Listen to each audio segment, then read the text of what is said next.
Welcome to the Pro Design Builder podcast, a show where professionals and entrepreneurs share their stories, strategies, and secrets to building a thriving business and a successful life. I'm Sam, your host, as we dive deep into the world of life experiences and entrepreneurship. Before we get started, just like to thank our sponsors. The Pro Design Builder is a coaching and consulting firm for real estate investors who want to build spec homes and multifamily units. The Pro Design Builder is not just about building a business, it's about building a vision and a life by design. Also, our other sponsor, the Nest Collab, which is a incubator for real estate investors who want to do more deals, whether it's creative finance, wholesaling, or house flipping. We have an expert in that particular arena. There'll be a link in the description, the Nest Collab. Also, we have a house flipping 101 boot camp on April 16th and 17th in Fort Lauderdale. It's a 2-day intensive for all things wholesaling, creative finance, house flipping, you name it. We're going to be covering it from A to Z. If you want to know more about that, make sure that you private message us, or there'll be also a link in the description for that boot camp. As you know, foster care is a mission that's near and dear to my heart, and the work in foster care is never over. I've had a number of kids through our home. I've adopted 2 kids, and I'm currently fostering now. If you ever feel led to give to our foster care initiative, there'll be a link in the description for that. Some of the things that we support strong family, strong unit. So if you could get an additional date night for a foster family, we think that adds value to the home. We also purchase beds for foster and adoptive kids. Anytime that there's a transition, a place to lay your head is always important. Also, we provide additional meals for foster families. I know I've benefited from this a lot. As the primary cook, when someone brings a meal, to us, and I don't have to scramble to feed 6 people, it's always a blessing to me. So these are the things that we've been lucky enough and blessed with that we want to continue to pass on to others. So if you want to support that mission work, we'll have a link in the description as well. Without further ado, just want to introduce my guest today, Brandon Middleton, special friend of mine. He's a real estate investor. He's a serial entrepreneur. He's specializes in creative finance, deal structure, and also private equity. So we wanted to get on the podcast today and talk a lot of shop, and then also kind of get to know who you are as well. So thank you for coming on. Thanks for pushing me to get on, man. I appreciate it.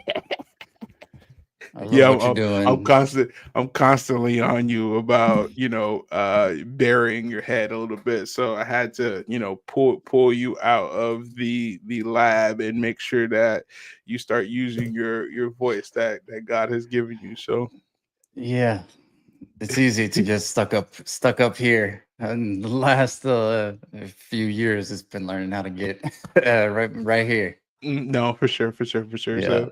So you have a unique story for several reasons, and so I wanted to kind of dive into your story a little bit. Also, if you guys haven't already, hit like and subscribe. We want to continue to bring great content to you like this, and this helps the algorithm. So if you haven't already, like, subscribe, and also share this podcast. We'd like to start at the beginning and kind of get a background of who you are. So, what were you like as a kid? How did you grow up? What was your family unit like? If you don't Uh, mind sharing.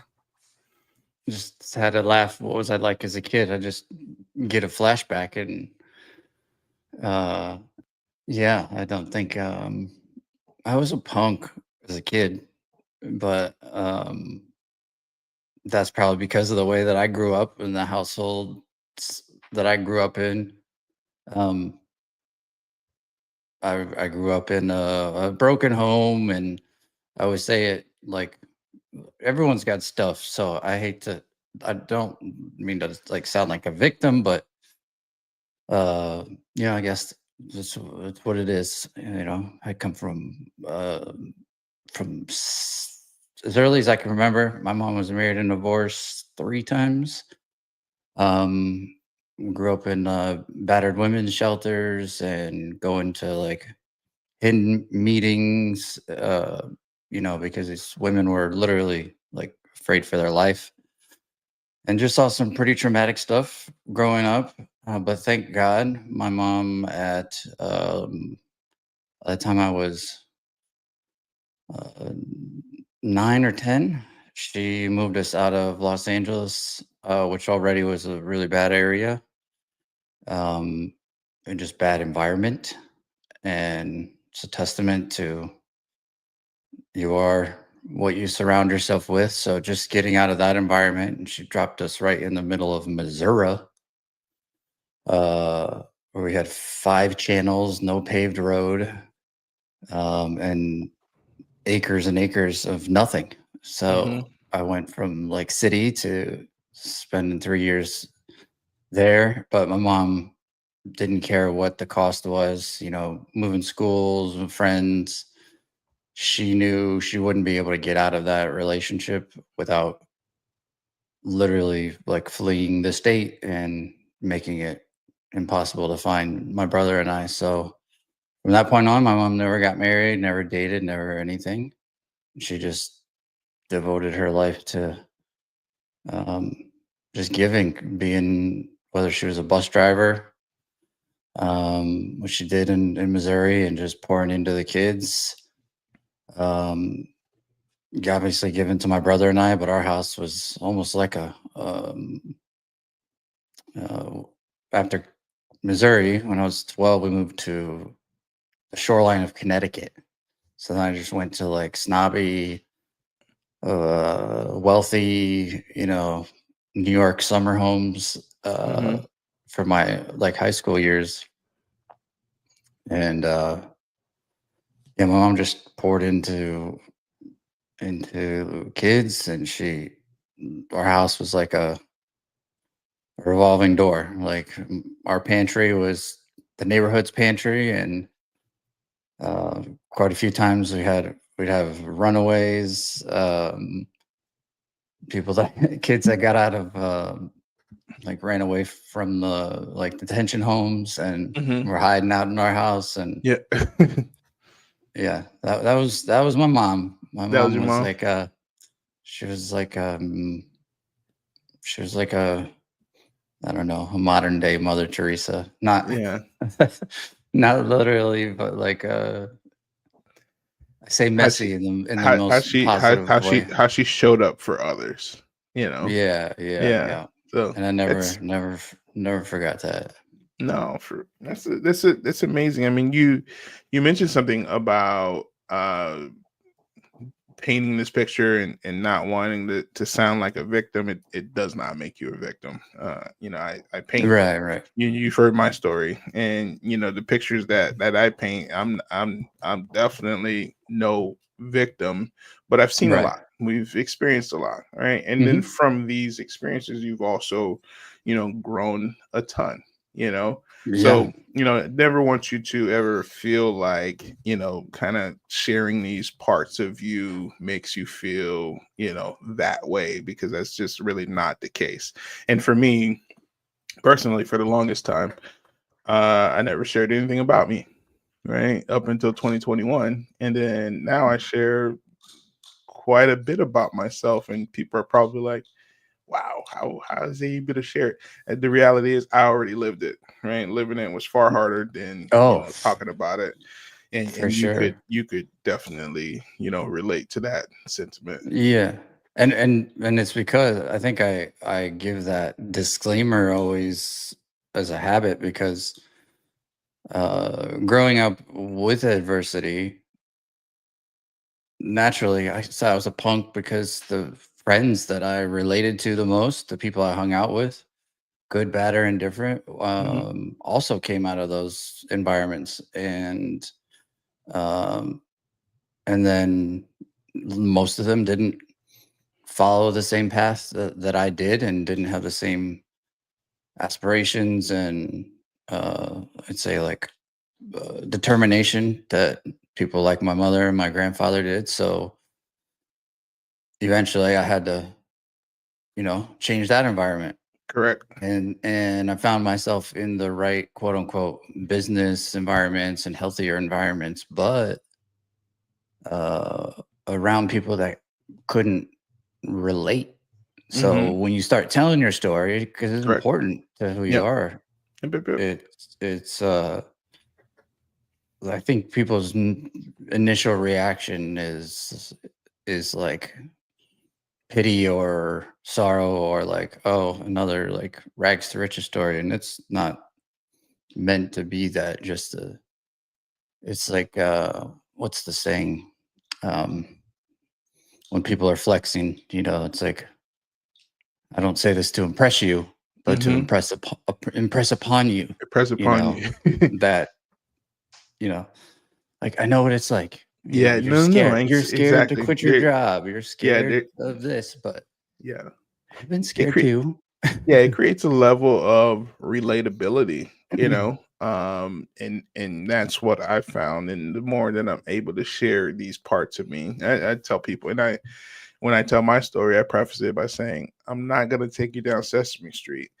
That's just not the street that I that I grew up on, right? But what it does is doesn't matter. It doesn't matter what room that I'm in, right? Whether I'm talking to um, contractor, builder, developers that are running, 8, 9 figure, businesses, 7, 8, um, 9 figure businesses. There's a relatability factor there, right? Whether it might be an exposure to life experiences that you just don't even know existed, or even seen, right? And that's where I think I've gained in value the most, is bringing that perspective to the table that people just haven't seen or encountered or even imagined it was a thing. Yeah. You know, so it's definitely a great thing. So were there early signs as a kid of the path that you would head, or did you? Yeah. Which path? Because I went down a lot of paths. Well, you could tell me whichever path you want to go. Were Right. there So early so signs? obviously there's real estate, right? That's Yeah, that's yeah, that's the space we're in, right? So was there yeah. any early signs that you wanted to head down that way? Um, I knew I wanted to do something big, um, meaningful, impactful. Had no idea what that was. And the statistic is 9 out of 10 businesses fail. So start 10, right?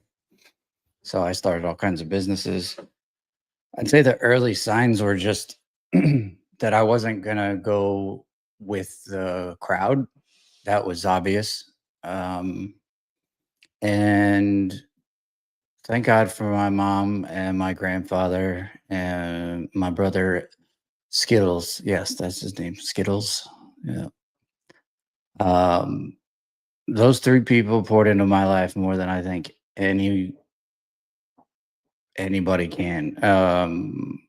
And it was my mom telling me from the day I can remember. It didn't matter if we were, in a shelter, or she had just gotten, beat up, or if we were broke and living in Connecticut, like that one broke family on the street, uh, didn't matter what age or time or situation, she would never ever tell me that I couldn't do something.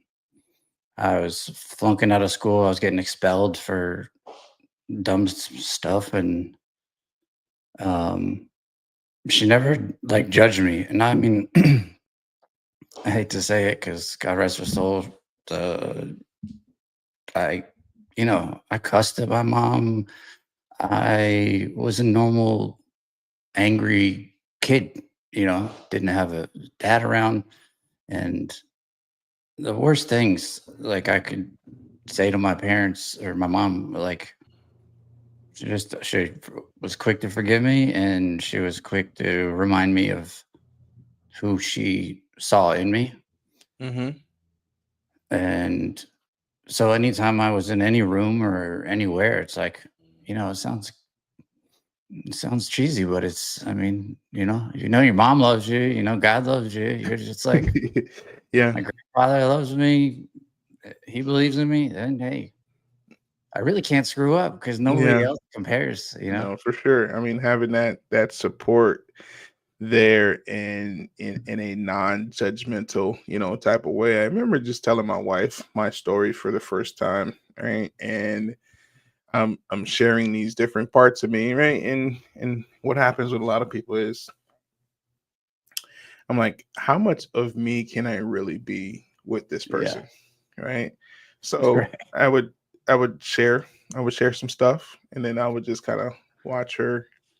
Does she grimace? Does she Right. Squirm. lift the, yeah, squirm, lift the eyebrow? I'm like paying attention to all details because this is, like I said, it ain't Sesame Street. And she didn't. So I would just tell her a little bit more, and she did it. And then I would just tell her a little bit more, right? And in the end, after telling her all of my stuff, right? Because I'm like, if you're gonna be with me, you got to know my stuff, right? This is Hmm. where I've been. This is what I've seen. In the end, she very similar, never judged me, never. And she said to me, Sam, no one deserves to live like that. And I had never Hmm. received that level of, compassion from somebody before. And I think Hmm. that was probably like at that point I probably started feeling like, hey, listen, I could probably do this. I could probably ride with Hmm. this one. Yeah. Yeah. So so that feeling that you're describing, I could truly, relate to, what you describe in your mom. So that's important. Also, too, kids feel the safest around their mom, right? So they're the safest to be, you know, angry or upset or sad, or they know that mom's gonna be there for them and pick them up. And Hmm. that's what she did for you. So what would you who would you say had the biggest influence on you growing up? I assume that is your mom. Yeah, really, it's all three of them. Okay. Yeah, it really is because I had a brother, although my blood brothers, either one I've still to this day never met on my dad's side. Mhm. And my brother and we had a I would say normal. He would probably say it's not normal, but I was the big brother and fighting, and yeah, we didn't have a good relationship. But Mhm. um, my brother Skit, I mean, since mm, I think we met when I was like just the summer before I was going into high school. So, like, Mhm. very character building, confusing, hard years for, I guess a kid. Mhm. And yeah, between him, kind of supporting me, we'll say, in the real world, and showing me life, in the we lived in Connecticut. We were an hour and a half from Brooklyn. We'd go like every weekend and just, get into all the trouble that you can, uh, right into that line, Yeah. as a teenager. I think when I got Yeah. arrested and had to go to court like right before I turned 18, and I got to use my youth offender, get out of jail free card, and that was Okay. it. Thank I goodness. was Yeah. done. Yeah, I was exactly. done. I was never gonna do anything illegal, bad, immoral ever at all whatsoever. Not Yeah. even dabble with it. Yeah. And so I got like a taste of what the whole rest of my life could be. Mhm. and he's, stuck by my side for all the way to the end. He's also a licensed GC, and my grandfather unfortunately is not here anymore. My mom died when I was 19, but the impact that they made on me was obviously, the legacy. Like, I still think of like the nest. After I had opened it like a year, I started to realize, oh my gosh, this is like when my mom worked for Youth and Family Services. She was like the director of the Far Side, which was this like after school program. It was like a rundown building that they converted to be like an after school place where we could just hang out and do homework or play pool, or like a safe place for kids to go after school. And my mom, to this day, people still talk about my mom. I haven't seen in 20 years, um, because of, they didn't have anybody, but, something she said to them, or a time when she was there for them, was like, that's community, that's family, that's something that I have a taste of.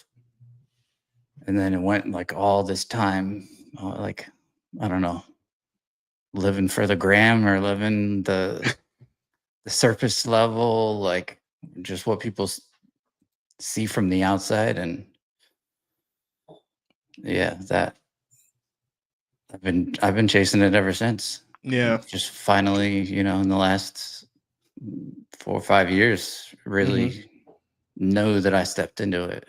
Yeah, for sure, for sure, for sure. So, did you always want to be an entrepreneur, or when did that first happen to you? Because obviously, you said you started multiple different businesses, but when did you first get that itch for entrepreneurship? Jeez. So the part of my story that I left out is, aside from uh the abuse my mom was going through with her, with my stepdad, she she injured her back at the grocery store, um slipped 3 discs, and then wound up going having all these health problems because they couldn't do surgery. So she just like literally slowly deteriorated from the time I was, I don't know, probably like 9 through 19, right? So I was constantly reminded not just of how broke we were, but of how worse our situation was getting and how little time I had left. Like, I would say she was abused by the healthcare system. This Mhm. was during the opioid crisis and pain Yeah. management clinics. Mhm. So I would watch my mom just constantly, you know, go to the people you're supposed to trust the most, and just get Mhm. washed around because she didn't have money. She was just, we had our food stamps and our, EBT card and whatever healthcare you get when you're broke. And so in school, from the time like from elementary school, she would make beef jerky. I would be selling my beef jerky at lunch at school. Yeah. Um, I would, I had no no pride. So at lunch, especially when we moved to Connecticut, like I would ask everyone for a dollar, a quarter, or whatever. Mhm. Man, I made bank. Like it would add up. Yeah, for Then sure. you know, I always knew if I could find out what people wanted and what they Mhm. valued, and to find a way to get it, then I could make money. Yep, yep, yep. And that was PlayStations and Xboxes out of my trunk. I was Mhm. driving down south to buy fireworks or cartons of cigarettes. Yeah. But then Mhm. when I hit the real world, um, I couldn't afford to stay in college Mhm. and work. So I dropped out of college, like, I don't know, 3 classes before. Um, getting my, I think, associates, and I was in a business management class, and the teacher didn't own a business, and I had already started mm, uh, like a web design marketing Hmm. business Yep. locally, and I was like, yeah, this isn't for me. I can't. I'm not learning more than I'm learning by actually just doing, like, imperfect action, right? Yep. So yeah, I just like stumbled around, and I always knew I had to do something more than the go work 30 years, get a gold watch. For sure. For sure. Like, I'm like, my For mom sure. is dying. Uh-huh. I need this fast, Yeah, yeah, yeah. No, for which is sure. So good and bad. my experience was kind of funny. It was a couple experiences before I had my aha, right? First one is I would sell candy in school, right? I bought this bag of candy. I think it worked out to be like I think the math worked out. It was like 10 cents each, um, based on what the bag cost, and then I was selling it for like 25 cents, and I could, maybe get a little bit more depending on the type of candy that I got. And then I would come home, I'd count it with my mom, you know, and then but that was like my first like business experience. And then I knew exactly who to go to. I knew who had the money and who would spend it, and Hmm. I was the candy kid. Right. So that was my first experience with business. And then my second experience before I had my aha, I didn't like this one. My mom made me do this one. My mom was a seamstress, and she would make these muumuus, right? So it's funny, my wife called me She didn't call them muumuus, did she? traveling muumu salesman. That's what that's what my wife calls me. But Oh. I would go door to door. I'll knock on the door, find the females that this would probably target and fit, and I would sell moo I sold a few moo in my day. So that was my second experience. Didn't like it. That's funny. But that's door knocking sales, right? That's Oh yeah. experience, right? And then the last one was I was lucky enough to go to private school uh as in high school. But one of the dads would be in the stands every practice, and I'm just looking at this guy. I'm just like, what does he do that he could be in the stands like every practice? Because I know what my dad got to do, and he got to be at work right now, right? Hmm. And he ain't at the games. He ain't at the practices. There's a lot of things that he can't come to because he got to be over there at work, right? And then I asked this kid, and he was like, "My dad owns a business," right? And then what happened after that is I started asking everybody around me, "What does your dad do?" "My dad owns a business." "What does your dad do?" "My dad's an attorney." "Oh, what does your dad do?" "My dad owns a business." "What does your dad do?" "My dad's a physician."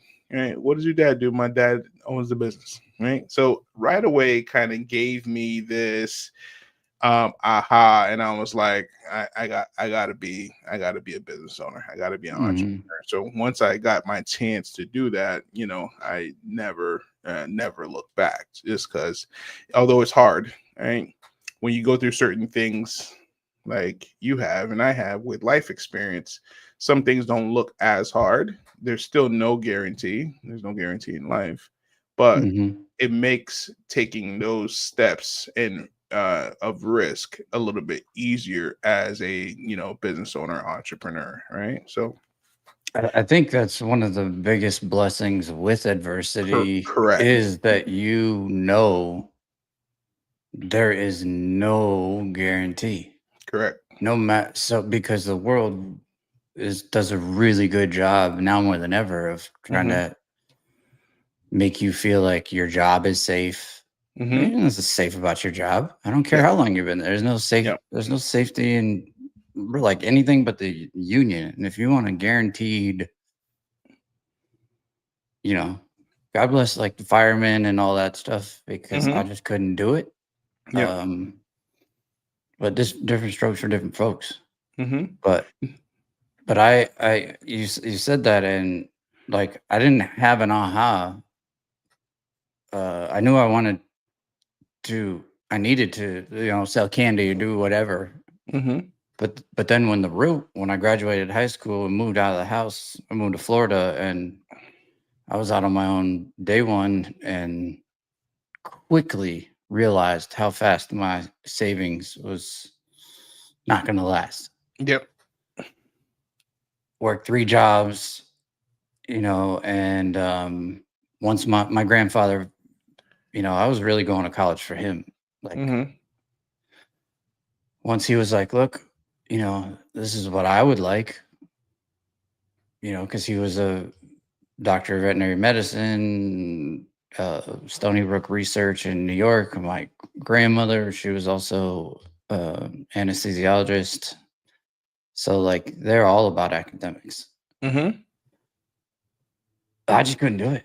And Mm-hmm. my grandfather was like, yeah, you have to live with the consequences long after I'm gone. So whatever you really like know you're gonna be able to sleep at night, like that's what you have to do. I can't make the decisions for you. I was like, oh, well, geez, all right. So I when I dropped out of college, that's when I started just working the 3 jobs, taking the bus, working third shift, and one of those jobs led me to a, a car wash Mm-hmm. that I would work at after I got out of work at the cash and carry at like 8 in the morning. Mm-hmm. And I'd work basically for the tips. And then um, they're selling your windshield if it was cracked. Yep. You could get the insurance to get a free windshield, and we would at the time give them like a $50 gift card to, Mm-hmm. you know. So I'm paying attention to the guy who's sitting in his air conditioning car with a Mm-hmm. clipboard. Meanwhile, I'm sweating. I haven't slept all night, Mm-hmm. and I'm working for like $5 an hour. Yep. And this guy's, coming and going as Chilling in his yeah, AC. chilling in Yeah. the AC. Yeah. He gets out for 5 minutes and asks someone if they want something for if he can pay them to give them a new windshield. And I'm like, oh, geez. So I wound up talking to that guy and getting that job. Mm-hmm. And then it wasn't too long before like the regional manager for a water softener company comes through in his BMW with like a chip like this small in his windshield. Mm-hmm. And I sold him, Mm-hmm. and he pitched me on Selling coming water softener. to do door-to-door sales. That Mm-hmm. was it for me. That was my aha, because it was the best, grueling, the best sales training Yeah. ever.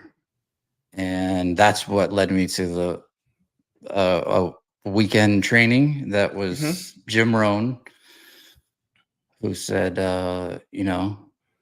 The Richest Man in Babylon and Rich Dad Poor Dad, those 2 books. Mm-hmm. He's like, they're easy to read, but they're also easy not to read. Yep. And Rich Dad Poor Dad was everything. I mean, Yeah. Yeah. it made me think, okay, I can't do business. I can't do without college and all that stuff, to wait a Mm-hmm. second. I don't got to work these 3 jobs. I can work smarter, not harder. Okay, asset, liability, the cash flow quadrant. I'm like, this is all plain English. I can understand this. And that's when I really just went, real estate and entrepreneurship is, I don't care if it takes me my whole life to figure it out. That's what I'm doing. No, I completely agree with you. And I tell my story a little bit. My wife was going to med school. She said that she didn't want to go. Looking back at it now, thank God that she made that decision. I was upset at the time. She handed me a Rich Dad Poor Dad book and said, let's look into this. And then as soon as I looked into it, it really spoke to me. It spoke to me in every part of my being, right? Of what would make sense, right? And similar to you, once you go through some challenges in the beginning, you know what you don't want it to look like, right? So then you're like, yeah, let me just work towards this thing so it could look like something very different for me, in the future, right? And that's what Rich Dad essentially kind of, did for me. So hopping into so, all right, you go now you're selling water softeners, and now things are starting to change for you. And then what? What happens next? After uh, a year of doing that, like I dropped out of college right the day I dropped out. It was because I was going into my public speaking class, Mm-hmm. and I was like scared to death. I mean, Yeah. I could talk one on one. And my first appointment was a complete stranger, obviously, Mm-hmm. and they did not speak English. So Okay. I think I was being hazed or something. But it was so hard, but Yeah. there was a system to follow. Uh-huh. I had to memorize the script. I had the specific worksheets that I had took them through, and every single thing was intentional, and it was meant to lead them down the path of a logical decision Mm-hmm. that instead of buying bottled water and paying this, they for the same monthly payment, they could have a whole house system, and they were going to get all this free soap for like Yep. 50 years. Yep. I made $5,000 in a week. And so every time I sold one, I would get $1,000 commission. Mm-hmm. And just the process of watching, because it's commission only door-to-door sales. So Yep. I watched and appreciated the system and the rinse and repeat, but I watched how many people and different walks of life it was a revolving door. Mm-hmm. And the few that would stay, and I'm going, you think this is hard? Mm-hmm. Yeah. This isn't hard. This is awesome. Like, Yeah, I don't want yeah. to sell these for the rest of my life, Yeah, but exactly. what But I'm yeah, but learning, I get it. Yeah, exactly. I could sell anything that I believe in, right? Like this Mm-hmm. was simple. It's water. Um, sorry, what was your question? No, no, no. I was just talking Oh, about what your happened your, your next? experience. What happened next? Yeah, what happened next? Um, learning sales. Um, yeah, so it worked. I mean, the reality check is what I tell people they need, like when they come in and they're starting real estate. I'm like, I know we've got like T minus 90 days before, if that, like they need to get a check and see that it's real. So while it wasn't real estate, I got a check from the process that I knew would apply to anything. No matter what business we're in, we're in the people business. So I knew that, all right, I mean, I'm going to strangers' houses, sitting at their kitchen table, getting, what they say is a half hour turns into sometimes 3 hours of their time. And, they prepared me for all the objections, like get the first no. And then like, I already expected it. Right. But I already had like 10 more objection handling things. And I'm like, this makes sense. And these people really need this. Like we're the Yeah. 49th worst water in the country. Yeah. Yeah. So you know, if you believe in what you're selling, you have a moral and ethical obligation to sell it, right? And Mm-hmm. sales has such a bad stigma, Yep. but you sold your wife, you sold your employer, Correct. we're always selling.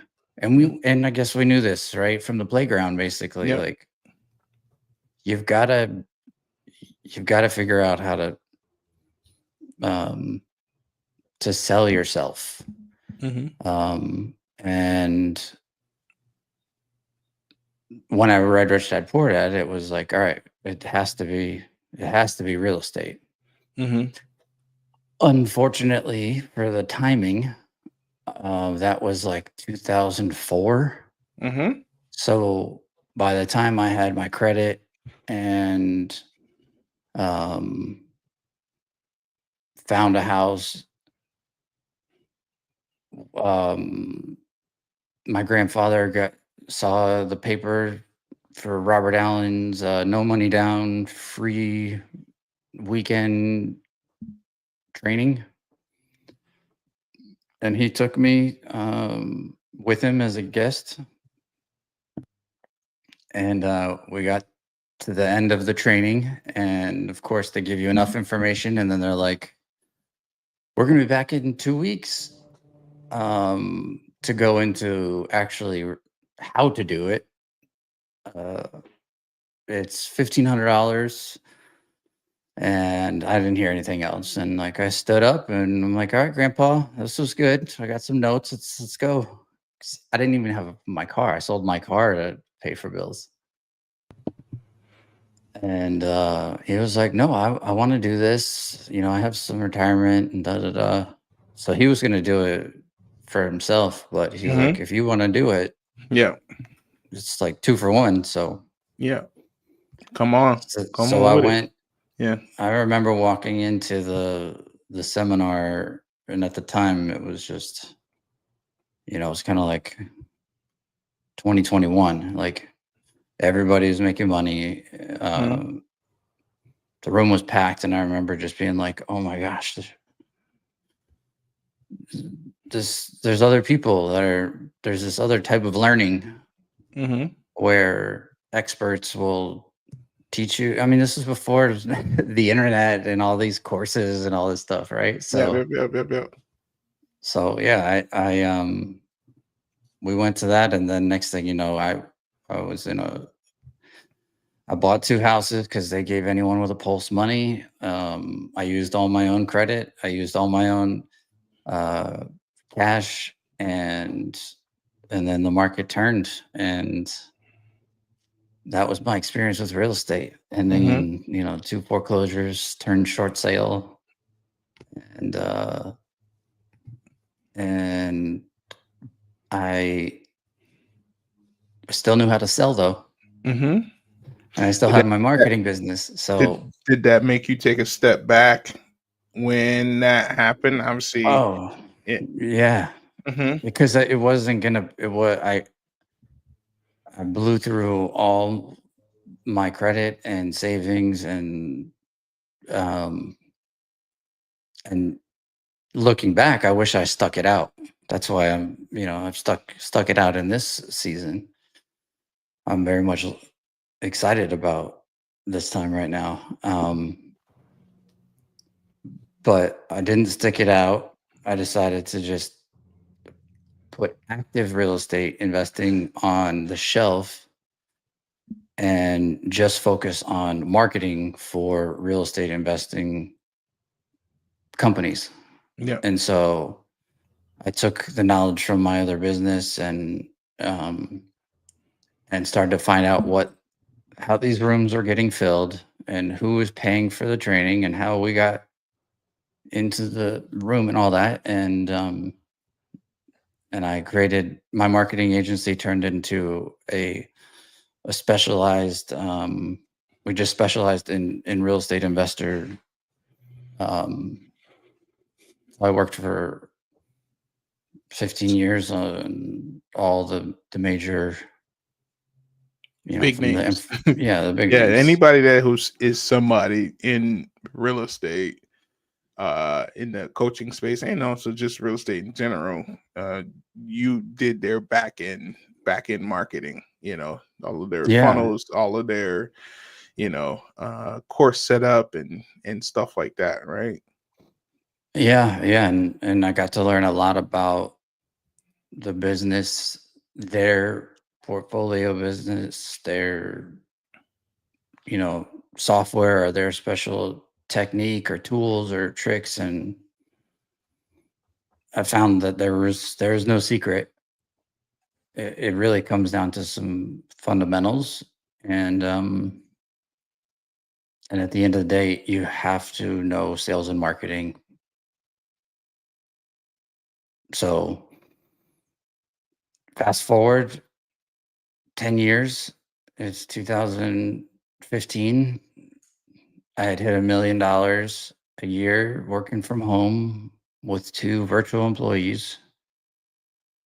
I put over $500,000 in profit in the bank, and there was no end in sight. I could continue to do that if that's what I wanted, but I didn't. I wanted family. Mm-hmm.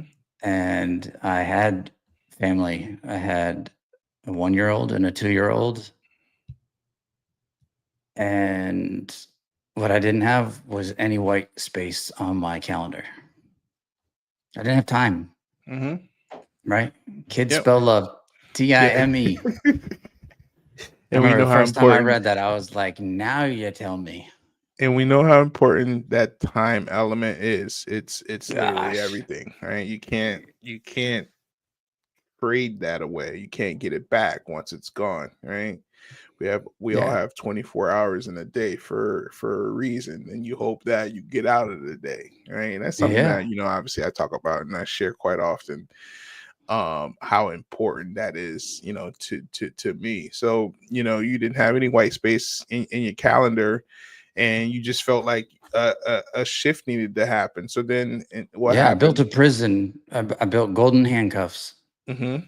in a prison that I called a business because I had an EIN number, Mm-hmm. but I was anything but a business. I Yeah. was self-employed. I Yeah. built a job, Yeah. which is what most entrepreneurs don't realize until they're trying to get out of their business. Mm-hmm. So thankfully, I started early, which I would recommend anybody do. Yeah. Um, it's never too late. Just start. Correct. And I'm talking to my financial advisor, and I'm going, all right, I've got all this cash, but I still only have 1 car, live way below our means, still rent a house. I have nothing except this cash. And I knew enough and was around enough wealthy people to know, like, you don't keep your money in cash, it goes backwards. Mm-hmm. Or it gets spent. You get spent. Yeah. The $2,000 vacation starts turning into a $10,000 vacation, and 2 of them a year, and like, it Yeah. gets spent. Mm-hmm. So so I talked to my financial advisor. I'm like, this is a lot of money. Comes in every single month, and it's growing. So I want to do this for like 1 or 2 more years. But by the time my kids are like, have memories, like, I want to be free. Yeah. And I thought I could be. And he said, not with this business. He said, you're going to have to 5x your business, 5 times more of these demanding clients, 5 times Mm-hmm. more of these pretentious techie at the time, like, uh, employees, Yeah. 5 times more problems, 5 times, like, no way. There was, I Mm-hmm. mean, he said, well, if you just try and double, you're going to actually make less money next year because you're going to have to hire more people. So, like, you're at the sweet spot right now. Mm-hmm. So either do this for, the next 10 years, or take the cash from this business and invest it in another business. He's like, have you thought about real estate? All the people in real estate, and you've got all, I'm like, shut your mouth right now. I'm like, don't you know what happened to me in 2008? Yeah. I'm like, I do not want to smell the inside of a Home Depot. I get PTSD Oh my just walking goodness. into a Home Depot. Yeah. No. Exactly. Exactly. It's funny. But once that initially wore off, Yeah, I it had was to wear like, off. is there It something else I could do? I don't know what else I could do. Yeah, that I have the support system, that I have specialized knowledge in, that like I don't want to start over from scratch correct. doing, but I sat down and I made an agreement. I would only spend my money on one thing, which was marketing, Mhm. to generate leads and appointments. But I will not use my own credit, and I will not sacrifice again, this nice nest egg that I put in the bank. So I I I sent out like 1,500 mailers, um, like every 2 weeks for. I agree. Like anyone that starts a business should put a limit. So I set a budget. I said $5,000 a month for 6 months. So that's Mhm. $30,000. Yeah. I'm willing to risk $30,000 to give this business or this investment a shot. And if I lose it all, I won't have any regrets, no Mhm. regrets. Yeah, exactly. But um, but if I don't, here's my boundaries. I won't use my own cash or credit. Mhm. So I sent those out, and I went out, 2 o'clock in the morning, putting out bandit signs on the Yep. weekends. Yep. My phone rang. I had a notebook that I would write the leads down in, nothing fancy. And I would answer the phone with the babies crying in the back seat. Didn't matter, Yep. I write the leads down, and then I call them sometimes, 7, 8, 9, 10 o'clock at night when the kids are in bed. And Have a conversation.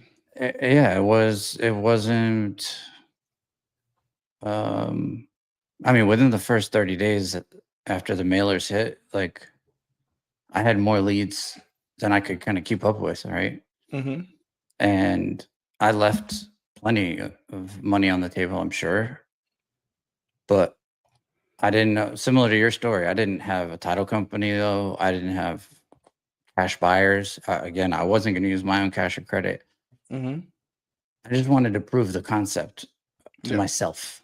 Yep. And so I called up an investor that I had known of in that same market. Mhm. And I said, I'm going to market in this county.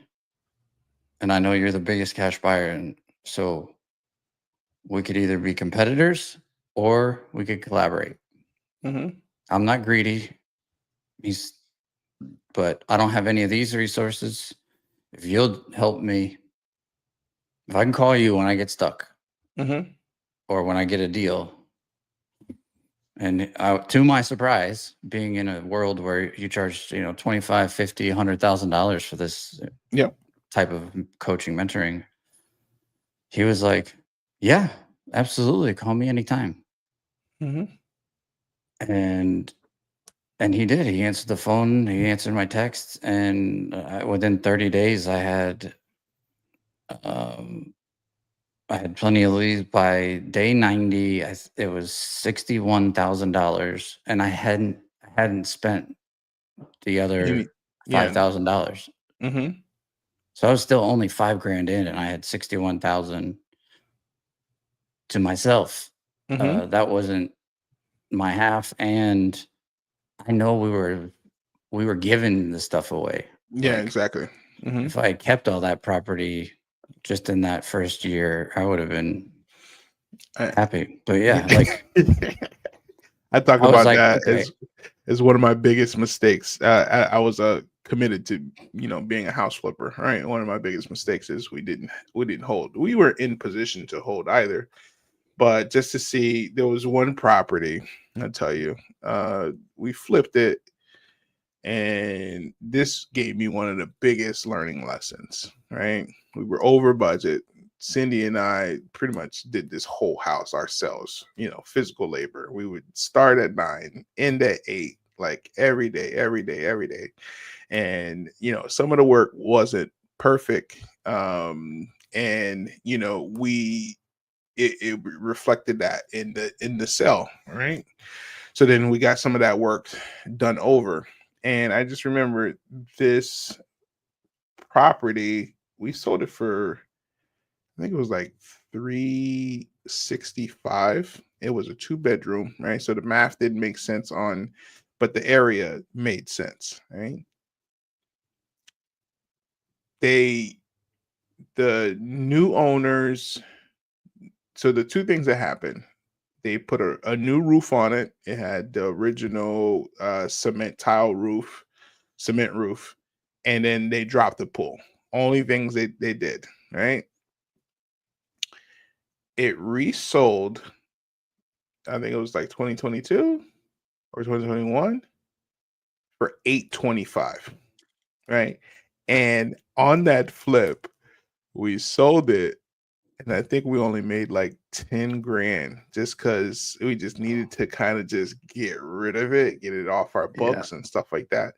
Now, just imagine if you held that till 2021, what that would have looked like, right? So those are the type of stories that I have, and the benefits of holding compared to flipping. There's a Oh, tremendous amount of benefits there. So that's um why I love this season that we're in, and I've been waiting for it since the last correction.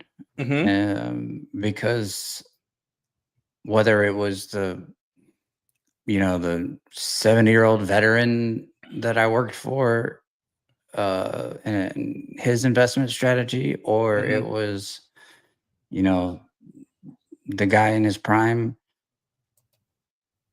none of them use their own money. So, yep, you say you weren't in position. I wasn't in position in 2008.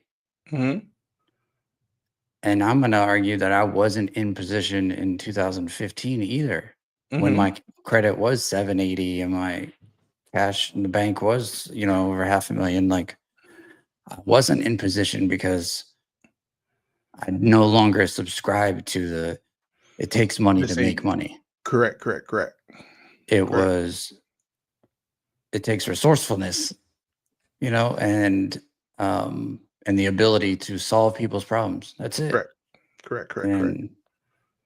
And so I focused on the types of properties after those, the initial like wholesaling experience. It Mhm. was all about how Structure do I buy to deals. hold? Yeah, buy and Yeah. hold. Yeah, And when I don't have to use my own cash or credit, there's an unlimited amount of properties that you can buy correct, correct, correct. in any market. Mhm. The thing is, I remember with you in 2020, I committed to being a lifelong learner. And when I met you, I referenced a book, and it was the book, Who Not How. And when I got connected with you, it both kind of gave us goosebumps, right? Just because we both read the book and we understand the concept, and what that looks like, and finding the right who's, for the particular area. And what really kind of drew me to you is, you say you dropped out of college, early, blah blah blah. But then I was asking you about, the types of books that you're reading, and it was very impressive. It far surpassed what I was doing. I just kind of really started, consuming books. So how many books would you say you've read in your lifetime, right? Especially on subject matter you already, Well, you dominate. so Yeah. Rich Dad Poor Dad, I think actually was the second book, because Richest Man in Babylon is like this Hmm. small. So I Oh, read that okay. one first. Yeah. That was the first outside of a Dr. Seuss, Yeah. you know, that was the first book that I ever read. And so Yeah. I don't read nonfiction. I Yeah. got through high school without having to do any reading books. So Hmm. all the books I have are all um, nonfiction, everything from sales, marketing, and real estate mindset. I would say I know just in my Audible, my last Audible account was over 200 books, and then physical books, which I usually listen to, and if it's good enough, then I buy the paper book also. Mm-hmm. Um, it's got to be up pretty darn close to 1,000, Oh wow, I'd say. I didn't know Yeah, it was that I much, mean, but it's certainly over 500. yeah, Yeah, well, yeah, probably yeah. somewhere I think between that. when you had shared that with me, I was kind of like that kind of like blew me away because I had just I just started consuming books. I'm reading my little, I'm reading my little 30, 40 books a year now, but then Well, when I that's a heard that, lot. that is a lot. Yeah, but I'm but I went from nothing. Like I went from before Oh, 2020, gotcha. I might have similar to you, maybe finished two books. And then once I got to 2020, I read my first book is Start With Why. And I Oh grew yeah, from Simon there. Sinek. Yeah, exactly. And I grew from there. And then after that, I was like, what have I been doing the last, 30 years? Right. I've been sleepwalking. And then I just started like really consuming more books.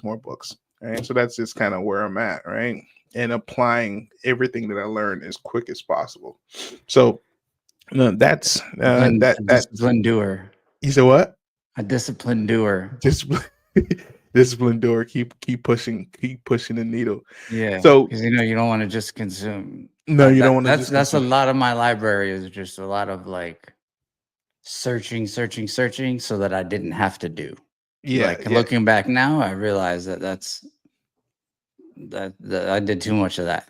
yeah, yeah, yeah, That's yeah. that's Yeah, why I'm I'm not. stuck here a lot of Yeah, times. So that's I where don't recommend you that's where I'm constantly read a pulling you thousand out of. books. I'm like, you better get your head out of there. You better just get going.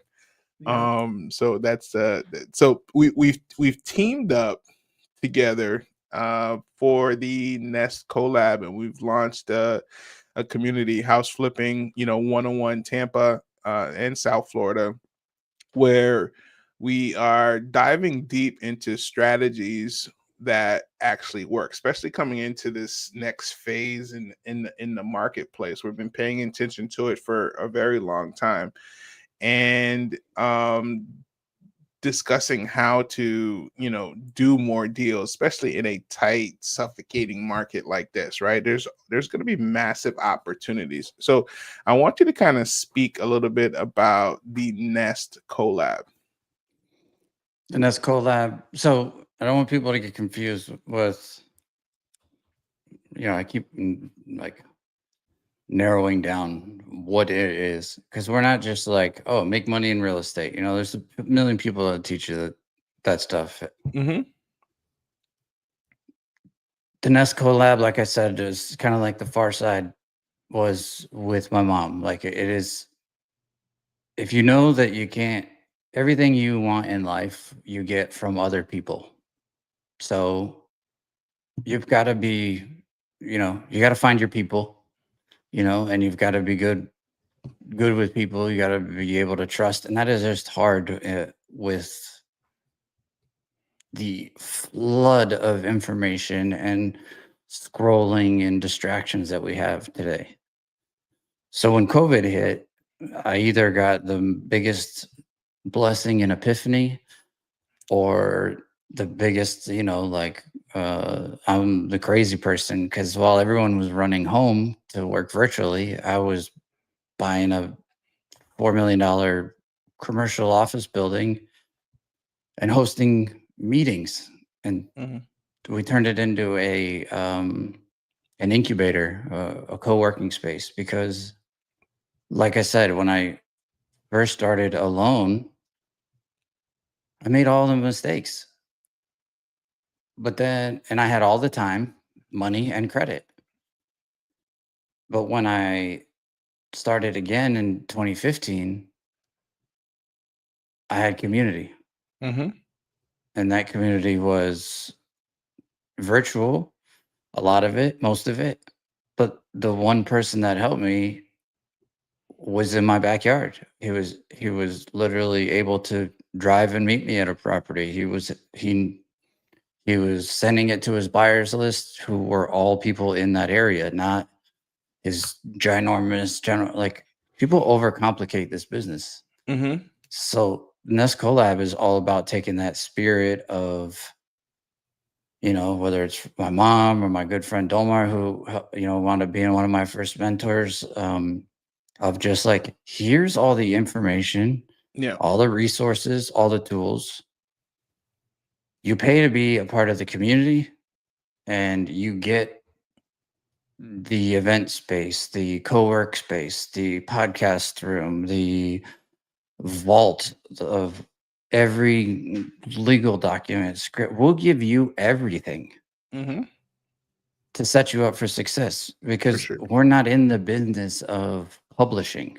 Yeah. We're not in the business of make money for information. We're Yeah. in the real estate business. We're in the family business, homes that are either dream homes for some people, or Mm-hmm. homes that people are trying to save, Correct. or a vehicle for someone to get out of their dead end job or career or whatever, and be able to, actually live a life. And like, real estate's done so much for my life and so many people around me I've seen. It's just, in not my opinion, it's the last, like, true, like, freedom that we have. Mm-hmm. America is built on the backs of small business owners, and we've been the land of opportunity because you could come here and start a business. But Yeah. capitalism is out of control Mm-hmm. It today, is. right? Mm-hmm. There's no more like mom and pop shops. Yep. It's Yep. Yep. all big, Large right? So conglomerates. Yeah. if you want to start a new business, I say, whether you like real estate, don't like real estate, I wouldn't say it's my passion,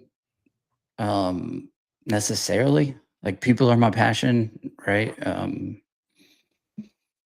The family, community, that's my passion, but um it's not my thing, but it's the thing that got me to my thing. Mm-hmm. So if you're an artist or a musician or whatever, I don't think people really understand that whatever you do for the next 5 years, if you compare that maybe, or that guaranteed job and saving X amount a year for 5 years, you Mm-hmm. compare that to what you can do in 5 years with just looking for 2 houses a year, Yep.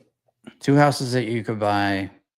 You literally say no to everything else except for these two houses, and that's your quota for the whole year. Mm-hmm. If you buy 2 houses creatively, or with a credit partner or whatever,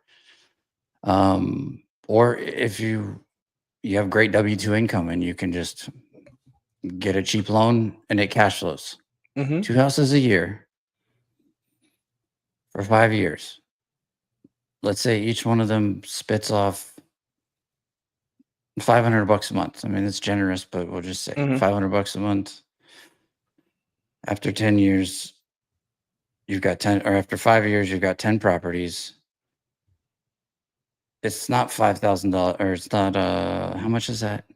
500 times It's 10. 5,000 a month if you have Yeah, 10 properties. But then right. But by year 2, rent's gone up on the first 2 houses. Rent goes up and home price appreciation goes up, and your tax write-offs go up. So fast forward in 5 years, if you bought 10 $300,000 average houses,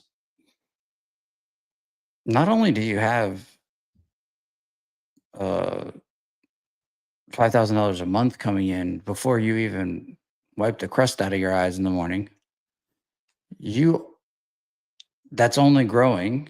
And you now control what's that portfolio worth? Mm-hmm. Over 3 million. Yeah. I mean, in the state of Florida, especially, I mean, our home price appreciation is Especially. Yeah. significantly more than 5% a year.